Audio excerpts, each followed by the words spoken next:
الحمد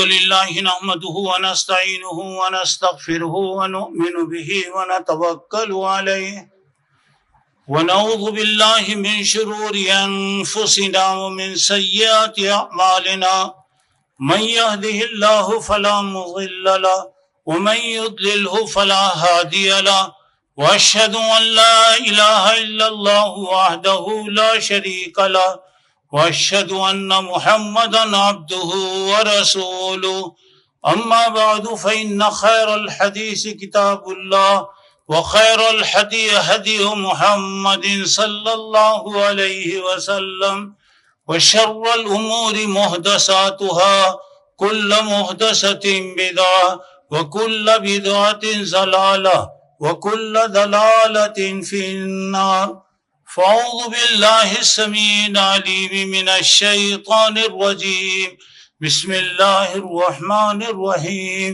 إن عدة الشهور عند الله 12 شهرا في كتاب الله يوم خلق السماوات والأرض منها 4 حرم ذلك الدين القيم فلا تظلموا فيهن أنفسكم وقاتلوا المشركين كافة كما يقاتلونكم كافة واعلموا أن الله مع المتقين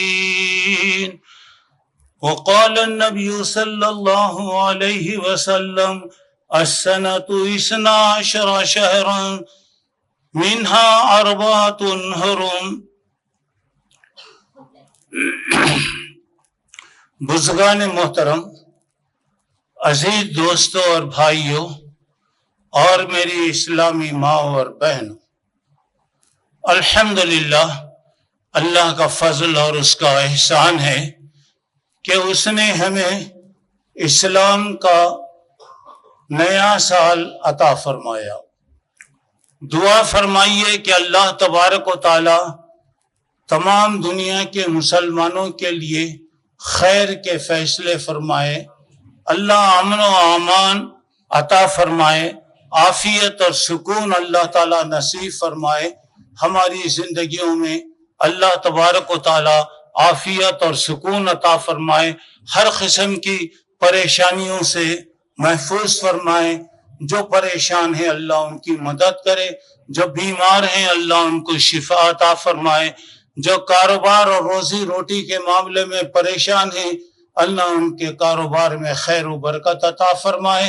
اللہ تبارک و تعالی ہماری حفاظت فرمائے، ہمارے مسجدوں کی حفاظت فرمائے، ہمارے گھروں کی اللہ تعالی حفاظت فرمائے، اور ہر قسم کے آنے والے فتنوں سے اللہ تعالی ہم تمام کی حفاظت فرمائے. محترم حضرات، اس وقت آپ لوگوں کے سامنے قرآن مجید کے 11ویں پارے سورہ توبہ کی 30/6 نمبر کی آیت پڑھی گئی، جس میں اللہ تعالیٰ فرماتے ہیں کہ مہینوں کی گنتی اللہ تعالیٰ کے پاس جب سے زمین و آسمان کو پیدا کیا 12 ہے. ان 12 مہینوں میں 4 مہینے بڑے عزت والے، بڑے احترام والے مہینے ہیں. ان مہینوں میں کوئی غلط کام کر کے اپنا نقصان مت کر لو.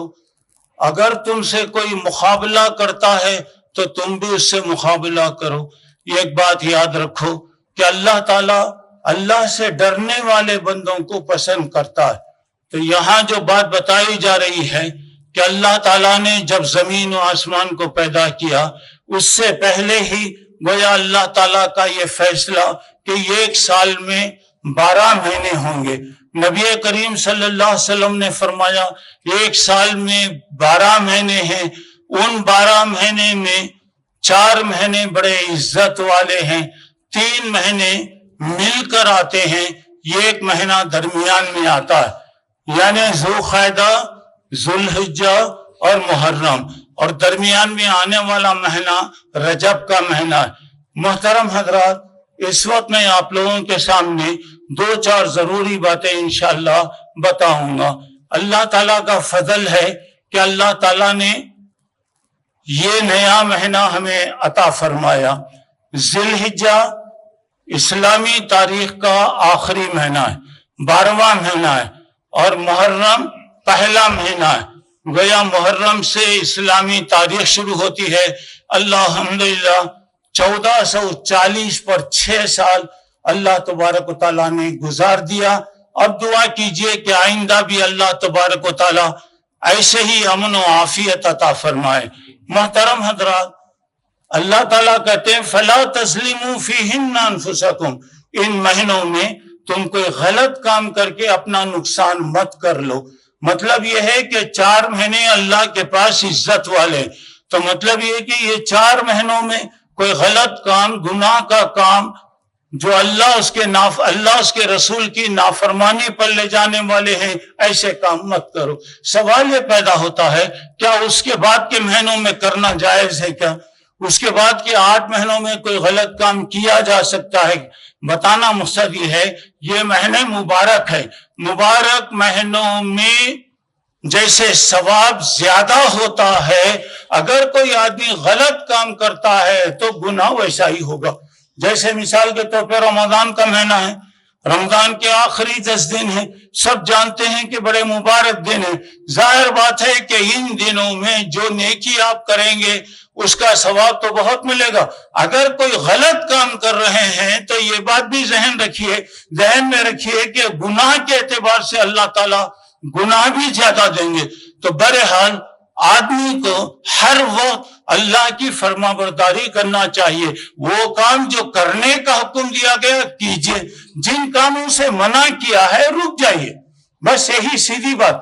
جو کام کرنے کا حکم دیا گیا، بتایا گیا، اللہ نے کہا، اللہ کے رسول نے فرمایا یہ کام کرو. جن کاموں سے منع کیا گیا ہے رک جاؤ. اسی میں ہمارے لیے بھلائی ہے، سلامتی ہے اور کامیابی ہے. تو پہلا مہینہ یہ محرم ہے.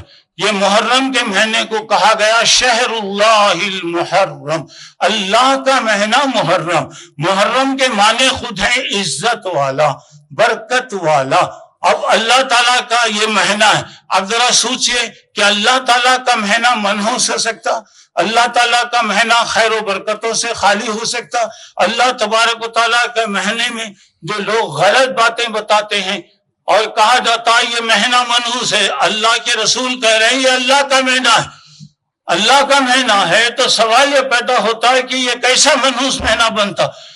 تو اب یہاں پہ اب وہ جو بات سمجھنے کی ہے، اسلام میں کسی کے پیدا ہونے اور کسی کے مرنے پر، نہ پیدا ہونے پر کوئی خوشی کا دن ہوتا ہے، نہ کسی کے مرنے پر کوئی غم ہوتا ہے. اسلام میں کسی کے پیدا ہونے پر خوشی منائی جائے نہیں، کسی کے مرنے پر رنج اور غم کیا جائے اس سے بھی منع کیا گیا. تو اب یہاں پر اب دیکھے گا اللہ تبارک و تعالیٰ کا یہ مہینہ ہے. اور یہ بتایا رمضان کے روزے فرض ہونے سے پہلے محرم کے روزے فرض تھے. جب اللہ نے رمضان میں روزہ فرض کر دیا تو محرم کا روزہ نفل بن گیا. آپ رکھ لیں، ثواب نہیں رکھے تو کوئی آپ کے لیے حرج نہیں ہوگا. اللہ کے رسول سے پوچھا گیا ای الصیام افضل بعد رمضان، کن دنوں کے روزے رمضان کے بعد زیادہ اچھے مبارک ہے؟ آپ نے فرمایا شہر اللہ المحرم، محرم کے مہینے کا روزہ رمضان کے روزوں کے بعد سب سے زیادہ مبارک. وہ ای الصدقۃ افضل، بتایا گیا کہ کب اللہ کے راستے میں دینے میں زیادہ ثواب ہے؟ آپ نے فرمایا رمضان کے مہینے میں صدقات و خیرات کرنا یہ اللہ تعالیٰ کو زیادہ پسند ہے. تو رمضان کے روزے فرض ہونے سے پہلے محرم کا روزہ فرض تھا. رمضان کے روزے فرض ہونے کے بعد اس کی فرضیت ختم ہو گئی. مکے کے لوگ محرم میں روزہ رکھا کرتے تھے. اللہ کے نبی صلی اللہ علیہ وسلم بھی روزہ رکھتے تھے. جب آپ مدینہ تشریف لائے تو مدینہ آنے کے بعد آپ نے دیکھا مدینے والے یعنی یہودی وغیرہ بھی محرم کی 10 تاریخ کو روزہ رکھتے ہیں. آپ نے فرمایا کیوں بھی روزہ رکھتے آپ لوگوں؟ کس لیے رکھتے؟ تو بتایا کہ آج کا دن وہ مبارک دن ہے کہ اللہ تعالیٰ نے فرعون کو ڈبا دیا. اس خوشی میں موسیٰ علیہ السلام نے روزہ رکھا بتایا نحن احق و اولا بموسیٰ، ہم لوگ تم سے زیادہ موسیٰ علیہ السلام کی پیروی کرنے کے مستحق ہیں۔ اللہ کے نبی صلی اللہ علیہ وسلم نے محرم کی 10 تاریخ کو روزہ رکھا، اور روزہ رکھنے کا آپ نے حکم دیا۔ آپ بھی روزہ رکھتے تھے، صحابہ بھی رکھتے تھے، یہاں تک کہ صحابہ اپنے چھوٹے چھوٹے بچوں کو بھی روزے رکھایا کرتے تھے۔ تو میرے محترم بھائیوں، محرم کے اندر یہ تو اللہ کا مہینہ، دوسرا اس کا روزہ افضل ہے۔ اب یہاں پہ روزہ کب رکھیں؟ محرم کی 10 تاریخ کو روزہ رکھنا۔ اور اللہ تعالیٰ نے حضرت ابراہیم علیہ السلام کو نمرود کے ظلم سے ذی الحجہ میں عذاب کرایا، اور حضرت موسیٰ علیہ السلام کو فرعون کے ظلم سے اللہ تعالیٰ محرم میں آزاد فرمایا۔ اب محرم کی 10 تاریخ یعنی 17 تاریخ آنے والی، اب 17 تاریخ جو ہے یہ محرم کی 10 تاریخ ہے۔ اس دن کا روزہ کیا ہے؟ یکفر سنۃ الماضیہ، گزرے ہوئے سال کے گناہ معاف ہوتے ہیں۔ اگر آپ 1 سال کا روزہ، 1 دن کا روزہ رکھ لیں گے، اللہ آپ کے 1 سال کے گناہ معاف کرے گا۔ اور بقرعید میں 2 دن، بقرعید میں جو روزہ رکھا جاتا ہے وہ گیا عرفے کا روزہ، 2 سال کے گناہ معاف ہوتے ہیں، اس لیے کہ وہ مہینہ حج کا مہینہ ہے، وہ مہینہ مبارک مہینہ ہے، اس مہینے میں بہت سے کام کیے جاتے ہیں، اس لیے اس روزے کو بھی 2 سال کے برابر بتایا گیا۔ اور یہ روزہ 1 سال کے، گزرے ہوئے سال کے گناہوں کو معاف کرتا ہے۔ اب اس کے بعد اللہ کے نبی صلی اللہ علیہ وسلم نے فرمایا، چونکہ اس دن یہودی بھی روزہ رکھتے ہیں، ہم بھی روزہ رکھیں گے تو ان کی مشابہت معلوم ہوتی ہے۔ اللہ کے نبی نے فرمایا کہ تم صوموا قبلہ یومن او بعدہ یومن، 10 تاریخ سے پہلے تم روزہ رکھو یا 10 تاریخ کے بعد 11 تاریخ کو روزہ رکھو۔ اور اللہ کے نبی صلی اللہ علیہ وسلم نے فرمایا، لئن بخیت الی قابل لأصومن التاسع، اگر اللہ مجھے آئندہ سال تک زندہ رکھا تو میں 9 تاریخ کو بھی روزہ رکھوں گا۔ آپ نے فرمایا صوموا قبلہ یومن او بعدہ یومن، یعنی 10 تاریخ سے پہلے تم روزہ رکھو، 10 تاریخ کے بعد یعنی 11 تاریخ کو روزہ رکھو۔ تو محرم کے روزے کی 3 حیثیتیں ہیں۔ پہلا یہ کہ 16 اور 17، اب یہ مہینے کی 16 تاریخ، 9 تاریخ ہے انشاءاللہ، 17 10 تاریخ ہے، تو گویا 16 اور 17 کو آپ روزہ رکھیں گے۔ 16 کو اگر موقع نہیں ملا تو 17 اور 18 کو آپ روزہ رکھیں۔ اگر آپ کو 2 دن روزہ رکھ نہیں سکتے تو کم از کم 17 تاریخ کا روزہ رکھیں۔ یہ بات اچھی طرح ذہن میں رکھیے۔ محرم کی اب آنے والی 17 تاریخ انشاءاللہ 10 تاریخ ہے، 10 تاریخ کے دن روزہ رکھنا ہے، اس سے 1 سال کے گناہ اللہ تعالیٰ معاف کرتے ہیں۔ اگر آپ کو موقع مل رہا ہے تو رکھ لیجئے، 16 17 رکھیے، یعنی تو 17 18 رکھیے۔ اگر آپ کو موقع نہیں ہے تو کم از کم 17 تاریخ کو روزہ رکھیے۔ اچھی طرح ذہن میں رکھیے، اس مہینے کے 17 تاریخ کو انشاءاللہ عاشورے کا 10 محرم کا روزہ ہے، بڑے اہتمام سے اسے رکھنا چاہیے۔ خود اللہ کے نبی صلی اللہ علیہ وسلم کا بھی معمول تھا، اور آپ کے گھر والے، آپ کے صحابہ وغیرہ بھی رکھا کرتے تھے۔ تو 2 تاریخ 2 دن اگر آپ روزہ رکھ لیں الحمدللہ اچھی بات۔ اگر کسی کو موقع نہیں ہے تو کم از کم 1 دن کا روزہ رکھے۔ اب یہ محرم کے بارے میں، اور محرم کی تاریخی حیثیت میں نے ابھی بتایا کہ اس دن اللہ تعالیٰ فرعون کو سمندر میں ڈبا دیا۔ ظاہر بات ہے یہ بڑے دشمن کی ہلاکت، خوشی کا دن ہے۔ تو حضرت موسیٰ نے اللہ کا شکریہ ادا کرتے ہوئے روزہ رکھا، اور اللہ کے نبی صلی اللہ علیہ وسلم نے بھی اللہ کا شکریہ ادا کرتے ہوئے روزہ رکھا۔ اب اس کے بعد اب دوسری بات یہاں پر یہ ہے کہ ایک تو روزہ ہے، روزے کے علاوہ اور دوسری کوئی چیز اس مہینے کے اندر ثابت نہیں ہے۔ اللہ کے رسول صلی اللہ علیہ وسلم روزہ رکھنے کا حکم دیا ہے، ہم روزہ رکھیں۔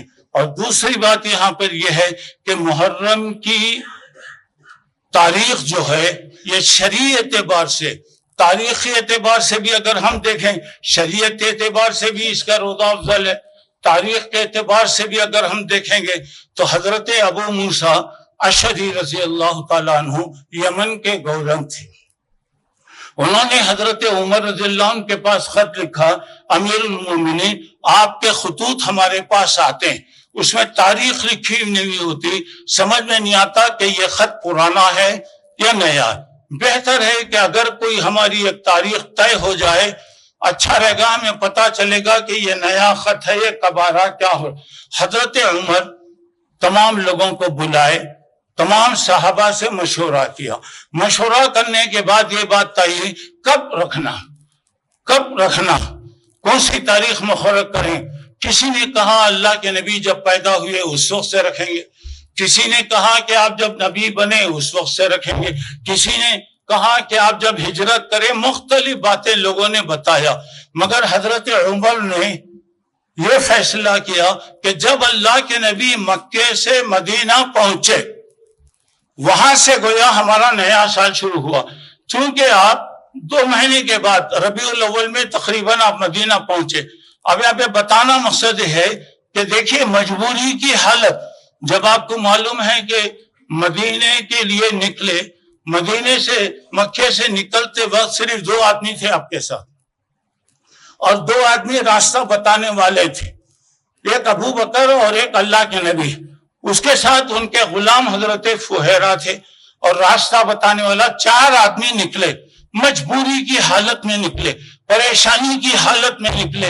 اور آپ کو معلوم ہے کہ ہجرت کا سفر اللہ کے نبی صلی اللہ علیہ وسلم نے کیسے کیا، لیکن ہجرت کے بعد اللہ تعالیٰ راستے کھولتا گیا، الحمدللہ اسلام کو اللہ تعالیٰ کامیابی عطا کیا، اسلام پوری دنیا کے اندر اللہ تعالیٰ نے پھیلایا، تو وہاں سے گویا انقلابی تاریخ ہو رہی۔ میں نے پہلے بتایا کہ ہمارے پاس کسی کا برتھ ڈے نہیں ہے، کسی کے مرنے پر کوئی ڈے نہیں ہے، کوئی ہمارے پاس کوئی چیز نہیں ہے۔ اسلام کے اندر یا تو کسی کی موت یا کسی کی زندگی کوئی بحث کے قابل نہیں ہے، تو یہاں ہجرت سے شروع کیا گیا، تو گیا ہجرت کر کے مدینہ جانے کے بعد 1440 پر 6 سال الحمدللہ گزر گئے۔ اس کے بعد سے مسلمانوں کی تاریخ محرم سے الحمدللہ شروع ہوئی۔ اس کے بعد اب آئیے اور ایک بات یہ ہے، اتفاق کی بات یہ ہے کہ محرم کے اندر ایک واقعہ پیش آیا۔ حضرت معاویہ رضی اللہ تعالیٰ عنہ ملک شام کے گورنر تھے۔ اللہ کے نبی کی زندگی میں، حضرت ابو بکر کی زندگی میں، حضرت عمر رضی اللہ عنہ کی زندگی میں آپ مسلسل تقریباً 40 سال کے قریب آپ وہاں کے گورنر رہے۔ حضرت معاویہ کا 60 میں انتقال ہوا۔ ان کے انتقال کے بعد آپ نے انتقال سے پہلے اپنے بیٹے یزید کو خلیفہ بنایا۔ 60 پر یہ کا واقعہ ہے کہ حضرت حسین رضی اللہ تعالیٰ عنہ، جن کا خیال تھا کہ حکومت کے اگر لائق ہیں تو ہم لوگ ہیں، حضرت حسین کا مقام اپنی جگہ، حضرت حسن کا مقام اپنی جگہ، اور اللہ کے نبی نے فرمایا میں ان سے محبت کرتا ہوں، جو ان سے محبت کرے گا وہ مسلمان، جو ان سے محبت نہیں کرتا وہ مسلمان نہیں ہے۔ ان کی فضیلت اپنی جگہ، اہل بیت کی فضیلت اپنی جگہ، سب اپنی جگہ، ہم تمام کو مانتے ہیں۔ حضرت حسین کے دل میں یہ خیال تھا کہ واقعی حکومت اگر کسی کی ہے تو ہماری حکومت ہونا چاہیے۔ اب اس پر کچھ لوگ تیار ہوئے، حضرت حسین کو عراق کے لوگوں نے، کوفہ اور بصرہ کے لوگوں نے بلایا۔ حضرت حسین جب گھر سے جب نکل رہے تھے مدینے سے، لوگوں نے منع کیا، بہت منع کیا۔ آپ کے خاندان والوں نے بتایا ہم تو آپ کی سواری پکڑ لیتے ہیں، ہمیں کہتے ہیں کہ آپ مت جائیے، یہ لوگ دھوکے باز ہیں، تمہارے بابا کو دھوکہ دیے، سب کو دھوکہ دیے، آپ کو بھی یہ دھوکہ دیں گے۔ مگر حضرت حسین بہرحال نکل گئے۔ اب راستے میں اب کوفے کا گورنر جو تھا عبید اللہ ابن زیاد، ذرا غور کیجیے، عبید اللہ کو یزید نے یہ حکم دیا تھا حضرت حسین آ رہے ہیں ان کو روک دو، لڑنے کا حکم نہیں تھا، مارنے کا حکم نہیں تھا، روک دو، آ رہے ہیں روک دو۔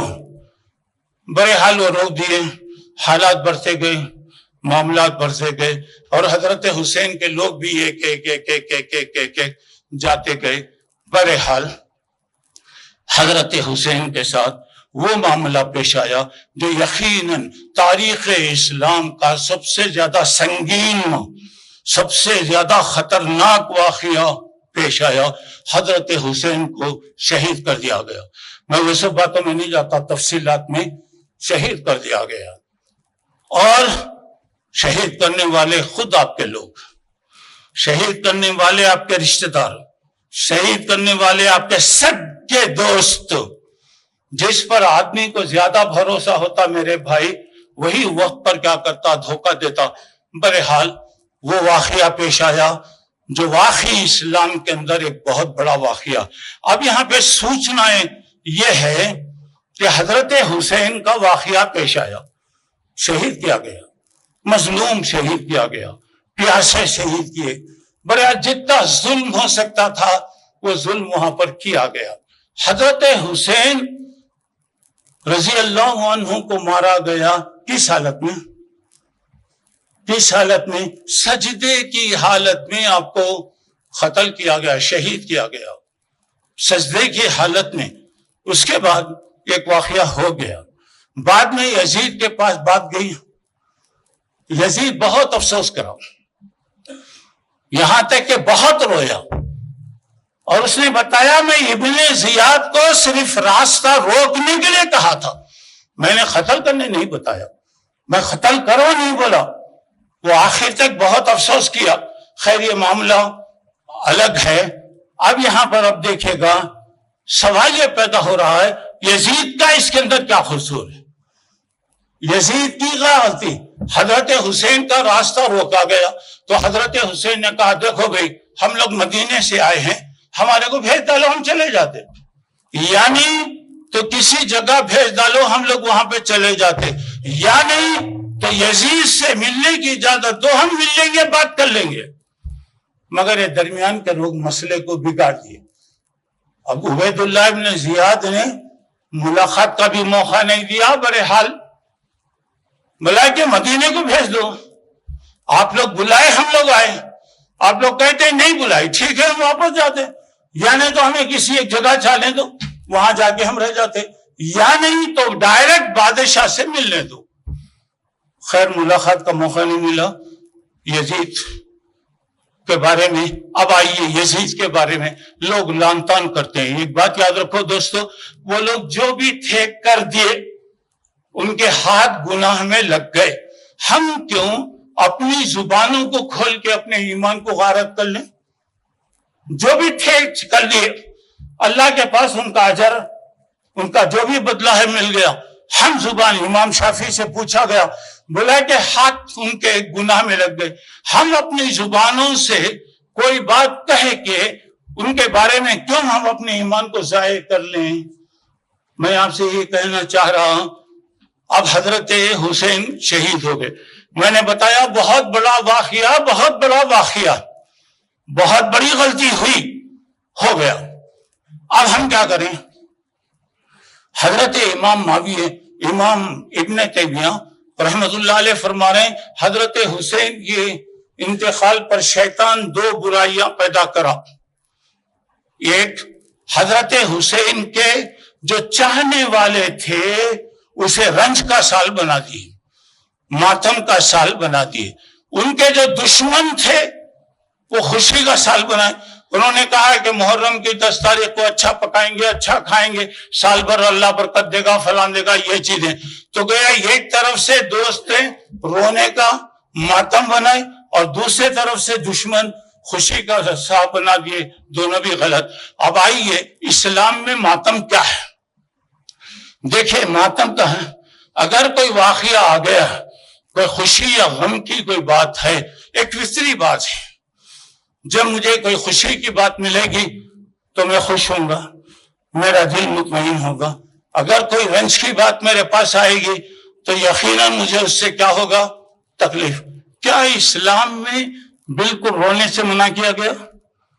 بالکل رنج کرنے سے منع کیا گیا؟ نہیں، منع نہیں کر سکتے، انسانی فطرت ہے۔ میں یہاں پہ کھڑا ہوں، مجھے کوئی خوشی کی بات ملے گی تو یقینی بات ہے مجھے خوشی ہوگی، اگر کوئی غم کی بات آئے گی تو یقیناً میرے چہرے پر اس کا اثر ہوگا۔ اللہ کے نبی صلی اللہ علیہ وسلم نے فرمایا کہ اگر کوئی آدمی کسی معاملے میں اگر افسوس اگر کر رہا ہے، منع نہیں، ہاں جب تک کہ دل سے اس کا اظہار ہو، اور دوسرا آنکھوں سے اگر آنسو گر رہے ہیں وہ منع نہیں کیا گیا۔ ہاں آدمی جب اپنی زبان کو استعمال کر رہا ہے، اپنے ہاتھوں کو استعمال کر رہا ہے، تو آدمی کیا کرتا؟ کوئی آدمی مر گیا، چیخ چیخ کے روتا، پکار پکار کے روتا، ہاتھوں سے مار لیتا، سینے پہ مار لیتا۔ اللہ کے نبی نے فرمایا لیس منا من ضرب الخدود وشق الجیوب ودعا بدعوی الجاہلیہ، جو آدمی غم پہ چیخ پکار کرے، اپنے کپڑوں کو پھاڑ لے، اپنے چہرے کو نوچ لے، تو وہ مسلمان نہیں، وہ اسلام سے خارج ہے۔ ہاں رو رہا کوئی آدمی ہے، اللہ کے نبی کے بیٹے حضرت ابراہیم کا انتقال ہو، بیٹے کو آپ خبر میں رکھ رہے ہیں، آپ کی آنکھوں سے آنسو گر رہا ہے، آپ نے فرمایا کہ بیٹے تیرے انتقال کی وجہ سے آج ہمیں افسوس ہے، لیکن ہم کوئی ایسی بات نہیں کہنا چاہتے جس سے ہمارا رب ناراض ہو جائے۔ آنکھوں سے آنسو گر رہے ہیں۔ لوگوں نے پوچھا اللہ کے نبی آپ نے تو رونے سے منع کیا، بولا کہ نہیں، یہ رحمت ہے، اللہ اپنے بندوں کے دل میں پیدا کرتا ہے، میں اس سے منع نہیں کیا، میں چیخنا پکارنا، بال نکالنا، چہرے پر مارنا، آوازوں سے پکارنا، سینے پر مارنا، ایسی چیزوں سے میں نے منع کیا۔ حضرت ام حبیبہ اللہ کے رسول صلی اللہ علیہ وسلم کی بیوی، ابو سفیان کی بیٹی، 3 دن کے بعد ابو سفیان کا انتقال ہوا، 3 دن کے بعد حضرت ام حبیبہ تیل اور خوشبو کی چیزیں جو استعمال کی جاتی ہیں وہ منگائی، انہیں بتایا تیل لگائے، اور خوشبو کی جو چیزیں پاؤڈر وغیرہ ایسے چیزیں انہوں نے لگا کر کہا آج مجھے نہ تو تیل کی ضرورت ہے، نہ تو خوشبو کی چیز ہے، نہ کسی کی ضرورت ہے، میں کیوں؟ میں بتانا چاہ رہی ہوں کہ میرے ابا کا انتقال ہو کر 3 دن ہو گئے، اور اللہ کے نبی نے فرمایا 3 دن سے بڑھ کر کسی کا افسوس کرنا جائز نہیں ہے۔ میں بتانا چاہ رہی ہوں کہ میں نارمل ہو گئی، میں نارمل ہو گئی۔ ہاں شوہر کا انتقال ہو گیا تو بیوی کو 4 مہینے 10 دن تک عدت سوگ منانے کا حکم دیا گیا۔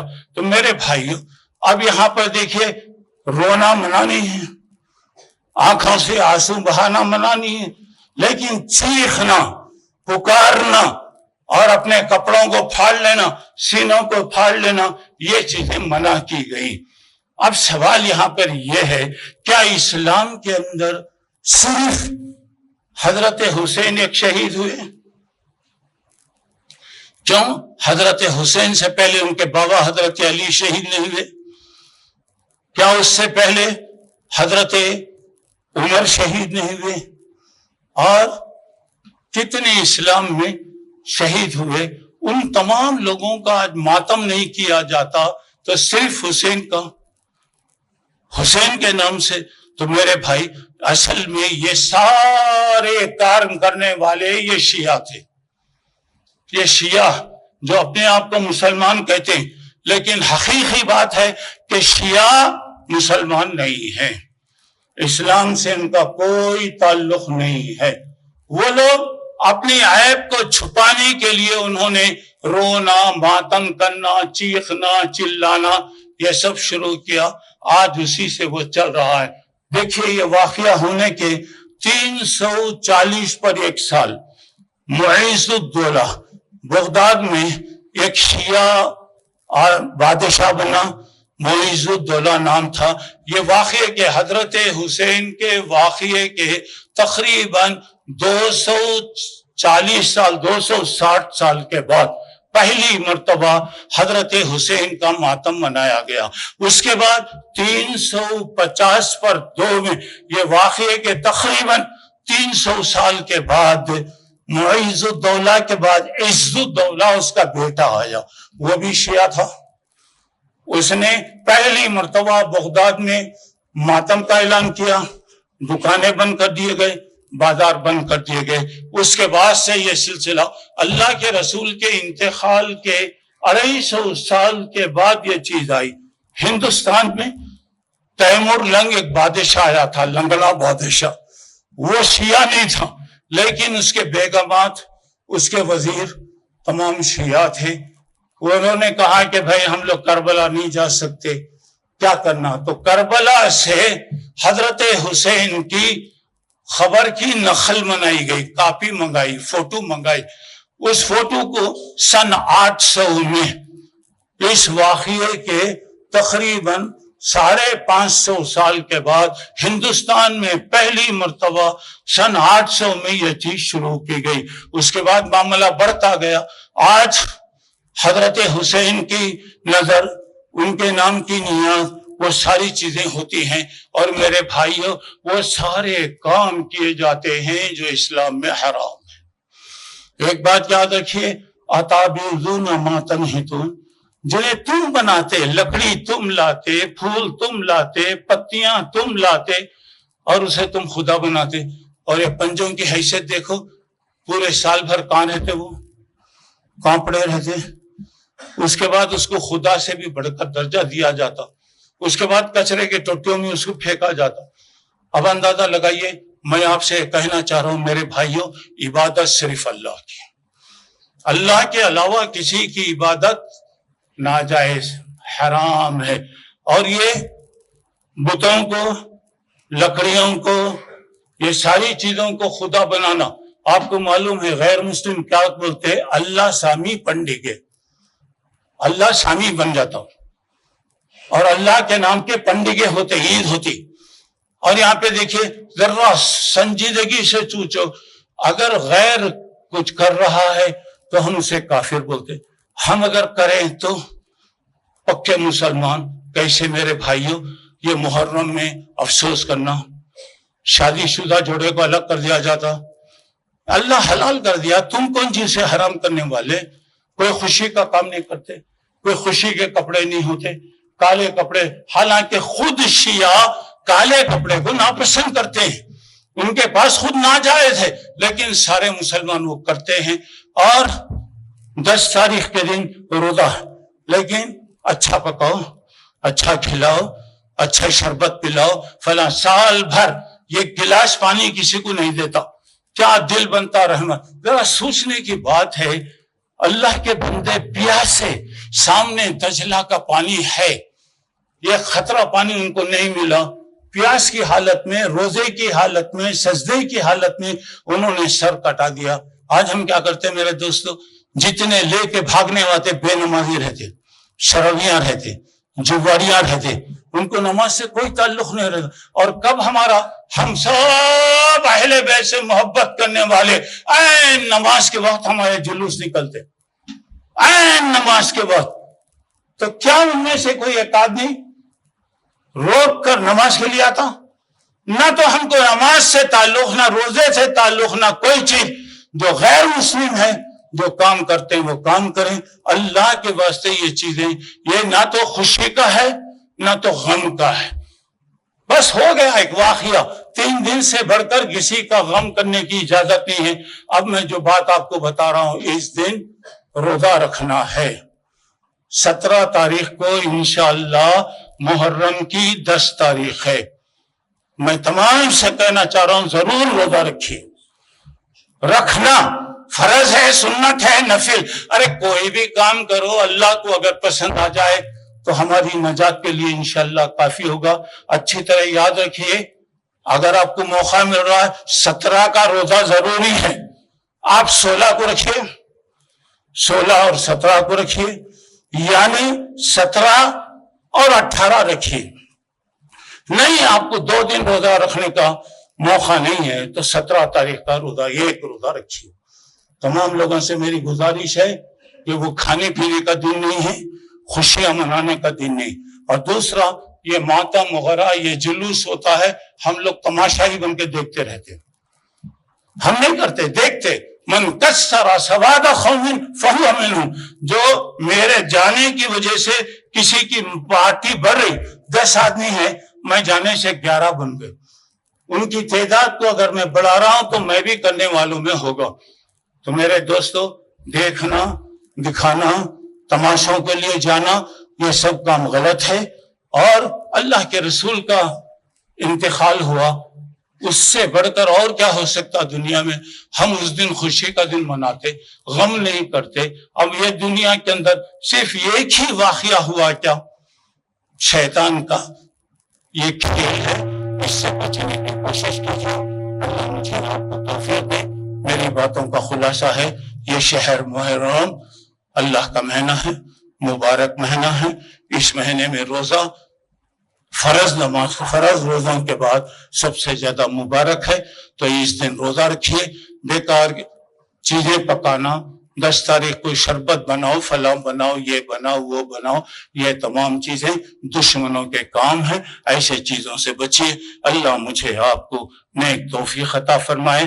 اچھی طرح ذہن میں رکھیے کہ 17 تاریخ کو انشاءاللہ روزہ ہے۔ 17 کو آپ یہ تو ضروری ہے رکھیے۔ اب آپ اپنی سہولت سے آگے پیچھے رکھیے، کیونکہ اللہ کے نبی نے فرمایا اگر میں آئندہ سال زندہ رہا تو 1 دن پہلے یا 1 دن بعد روزہ رکھوں گا، لیکن اللہ کے نبی کا انتقال ہو گیا، حکم باقی ہے۔